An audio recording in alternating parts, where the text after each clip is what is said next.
Good morning, students. Chapter 5 The Movements of the Earth in your practice book.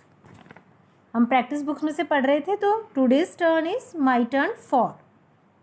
Complete the diagram showing the cycle of seasons in each of the 4 positions of the earth. अब देखिए नीचे आपको एक diagram दिया गया है, उसमें cycle of seasons के बारे में बताया गया है और 4 पोजीशंस पृथ्वी की है, प्रत्येक में बताई गई है. तो first draw the tilted axis of the अर्थ. अब यहाँ पे क्या करना है आपको, एक एक्सिस जो पृथ्वी का एक्सिस होता है, मतलब किधर की तरफ उसका झुकाव है पृथ्वी का धुरी की तरफ, तो उसके बारे में हमें बताना है. सेकंड है mark the north pole and the south pole के बारे में बताना है. तो south pole and north pole किधर की साइड है वो भी अभी हम डिस्कस करेंगे इन क्वेश्चंस को लेते हुए. नेक्स्ट है mark the northern hemisphere and the southern hemisphere. क्योंकि 4 पोजीशंस को हमें पता है, तो 4 पोजीशंस में ही हमारी northern hemisphere and southern hemisphere है. Write the name of the month under each position. और हमें प्रत्येक पोजीशंस के नेम भी बताने हैं, मंथ के कौन से हैं. Right the name of the season in front of the northern hemisphere and the southern hemisphere for each position. और हमें सीजन्स के नेम उनके सामने बताने नॉर्दर्न हेमिस्फेयर में और सदर्न हेमिस्फेयर में कौन से होंगे प्रत्येक पोजीशन पे. ओके, तो अभी हम इसके बारे में डिटेल में डिस्कस करते हैं. तो वो कौन सा है हमारे, तो हम आपको याद है हम ये रीड कर चुके हैं. तो साइकिल ऑफ सीजन्स के बारे में हम रीड कर रहे हैं. तो देखिए आपको ये पूरी पिक्चर्स को है ड्रॉ करके बताया गया है, तो आप इसके थ्रू समझने की कोशिश करेंगे इस डायग्राम के थ्रू. तो देखिए यहाँ पे फर्स्ट पिक्चर्स आपको दिखाई दे रही है. तो नॉर्थ पोल कौन सा है, अपर साइड में है, एंड साउथ पोल कहाँ है, हमारी डाउन साइड में है. ठीक है. द अर्थ और अर्थ साइड फेसिंग द सन. और अर्थ की साइड किधर है, हमारे सूर्य को फेस करती हुई. ओके, तो मार्च का महीना आएगा यहाँ पे, कौन सा रहेगा, जैसे मार्च का महीना है हमारे, तो नॉर्दर्न हेमिस्फेयर में क्या रहेगी, यहाँ पे स्प्रिंग रहेगी, और सदर्न हेमिस्फेयर में क्या रहेगी, ऑटम रहेगी. क्लियर. तो यहाँ पे क्या है, draw the tilted axis of the. अब हमने यहाँ पे खींचा है पृथ्वी का जो झुकाव की तरफ, एक्स पे दूरी, मतलब उसके झुकाव की तरफ का चित्र खींचते हुए बताया. तो यहाँ पे हो गया. तो यहाँ पे क्या रहेगा, मार्च रहेगी. तो नॉर्दर्न हेमिस्फेयर में क्या रहेगी, स्प्रिंग. मार्च के महीने में उत्तरी जो गोलार्ध होगा वहाँ स्प्रिंग, और सदर्न हेमिस्फेयर में ऑटम रहेगी. क्लियर. अब नेक्स्ट पिक्चर है, वही हमारा साइन है. तो यहाँ पे NP यानी नॉर्थ पोल है, और ये साउथ पोल है डाउन साइड में. ठीक है. यहाँ पे हमारा क्या रहेगा, जून का महीना रहेगा. तो जून के महीने में हमारी कौन सा रहेगा, नॉर्दर्न हेमिस्फेयर होगा, वहाँ पे क्या है, समर रहेगी. और नॉर्दर्न हेमिस्फेयर आपको पता है अपर साइड में रहता है, डाउन साइड में सदर्न हेमिस्फेयर रहता है. तो अपर साइड में तो समर कब रहेगी, जून में. एंड सदर्न हेमिस्फेयर में क्या रहेगा, विंटर रहेगा. क्लियर. अब नेक्स्ट जो हम पोजीशन को लेते हैं सितंबर महीने की है हमारी. तो सितंबर में क्या है, east side away from the sun. यहाँ से सूर्य हमारी दूरी पे है. तो सितंबर में क्या है, हमारी नॉर्दर्न हेमिस्फेयर में क्या रहेगी, ऑटम, एंड सदर्न हेमिस्फेयर में क्या रहेगी, स्प्रिंग रहेगी. क्लियर. और जो लास्ट पिक्चर है हमारी, उसमें क्या है कि उसमें भी हमें ये दिसंबर का महीना बताया गया है. तो सदर्न हेमिस्फेयर में विंटर, एंड जो नॉर्दर्न हेमिस्फेयर में विंटर है हमारी, और सदर्न हेमिस्फेयर में समर है दिसंबर में. ठीक है. तो हमारे क्वेश्चंस किससे रिलेटेड निकल के आ रहे थे, पहला था कि draw the tilted axis of the अर्थ बताना है. तो ये ड्रॉ कर दिया हमने, टिल्टेड एक्सिस को बता दिया यहाँ पे. तो ये हमारे पृथ्वी की तरफ झुकाव का वो बताया. फिर सेकंड हमारा क्वेश्चन था mark the north pole and the south pole को हमें बताना है. तो ये north pole and south pole है ही आपके. Mark the northern hemisphere and the southern hemisphere. आपको पता है जब नॉर्थ पोल जहाँ पे है वहाँ पे हमारा कौन सा हेमिस्फेयर आएगा, northern hemisphere, and down side में कौन सा हमारा, southern hemisphere. Clear. Next right the name of the month under each position. अब ईच पोजीशन में अभी हमने बताया मार्च आ गया, फिर हमारा क्या आया था, अभी मार्च के बाद में जून, सितंबर, दिसंबर, ये सब आए ना हमारे. तो ये उनकी पोजीशन है मंथ की, ईच पोजीशन के अकॉर्डिंग है. फिर है name of the season in front of the northern hemisphere. तो अभी हमने ये भी डिस्कस किया इस पिक्चर के थ्रू कि हमारे मार्च में कौन सा रहेगा नॉर्दर्न हेमिस्फेयर में, सदर्न हेमिस्फेयर में कौन सा रहेगा. अभी सबका डिस्कस कर चुके हैं. ओके. तो अब ये समझ गए आप साइकिल ऑफ सीजन्स का। तो ये हमारी यहाँ पे शॉर्ट रह रहा था, तो मैंने इसीलिए इसको ड्रॉ करने में इसलिए मैंने उसके थ्रू बताया। तो क्लियर हो गया आपको ये पूरी। तो वो आपका जो साइकिल ऑफ सीजन था उसके थ्रू आपको समझाने की कोशिश की है। तो आई होप सभी स्टूडेंट्स की चीज़ें क्लियर हो गई होगी। तो अब आगे बढ़ते हैं हम माई टर्न 5 की तरफ।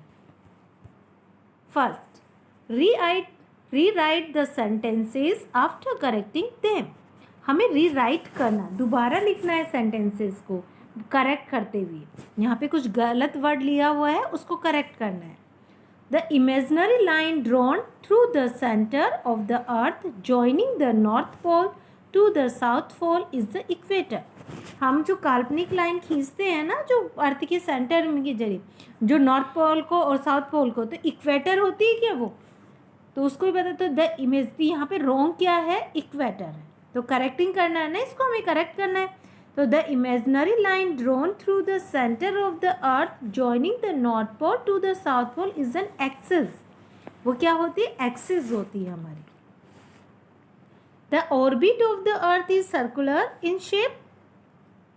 अब जो ऑर्बिट होता है अर्थ का वो सर्कुलर शेप में होता है, तो वो हमारे, तो यहाँ पे कौन सा रॉन्ग है, करेक्ट किससे करना, सर्कुलर को करना है यहाँ पे। तो the orbit of the earth is oval in shape. वो किस शेप में होती है, ओवल शेप में होती है। जो ऑर्बिट होता है ना अर्थ का, वो कौन सी शेप में होता है, ओवल शेप में होता है। Okay, next, the axis of the earth is straight. जो एक्सिस होती है अर्थ की वो स्ट्रेट होती है क्या, अभी हमने डिस्कस किया ना, टिल्टेड होती है। टिल्टेड यानी झुकी हुई होती है, अभी पिक्चर में बताया था टिल्टेड होना। तो the axis of the earth is tilted. Tilt होना यानी झुकी हुई होना, तो टिल्टेड हो रही है यहाँ पे। Next, the year which has 365 days is called the leap year. 365 days होते हैं साल में, उसे लीप ईयर कहते हैं। तो यहाँ पे कौन सा 365 डेज जो आया ना वो रॉन्ग है। तो द ईयर विच है 366 days in is called the leap year. तो क्या कहते हैं, लीप ईयर में कितने दिन होते हैं, एक एक्स्ट्रा दिन होता है, यानी 366 डे होते हैं। Next question, what causes day and night explain. अब देखिए दिन और रात बनने के क्या कारण होते हैं।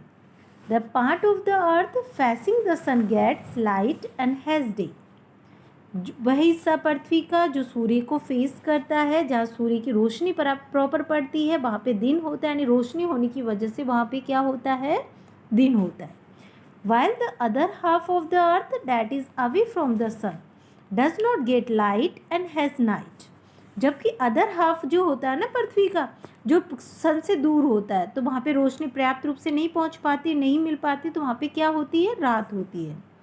As the earth rotates, the darker side of the earth slowly moves toward the sun and experiences day। Okay? जैसे ही इस अर्थ क्या रोटेट्स करती है, घूमती है, और जो डार्केट साइड होता है, डार्केट साइड पृथ्वी का, वो धीरे धीरे मूव करता है सूर्य की तरफ, और इसी तरह से वो एक्सपीरियंसेस डे होते जाते हैं, यानी दिन और रात बनते चले जाते हैं। Thus the continuous rotation of the earth causes day and night in all parts of the earth alternatively है यहाँ पे। Thus the continuous rotation of the earth, यानी इस प्रकार से जो निरंतर रोटेशन चलता है पृथ्वी का, उसकी वजह से क्या बनता है, दिन और रात बनती है। In all parts of the earth alternatively, यानी मतलब पूरे उस वैकल्पिक रूप से चलता जाता है पृथ्वी के हिस्से में पूरी। Clear. Third, write two differences and one similarity between rotation and revolution. हमें 2 डिफरेंसेस बताने और एक सिमिलरिटी बतानी है रोटेशन और रिवोल्यूशन के अंदर। तो 2 डिफरेंसेस क्या है इनमें, the movement of the earth on its axis is called rotation.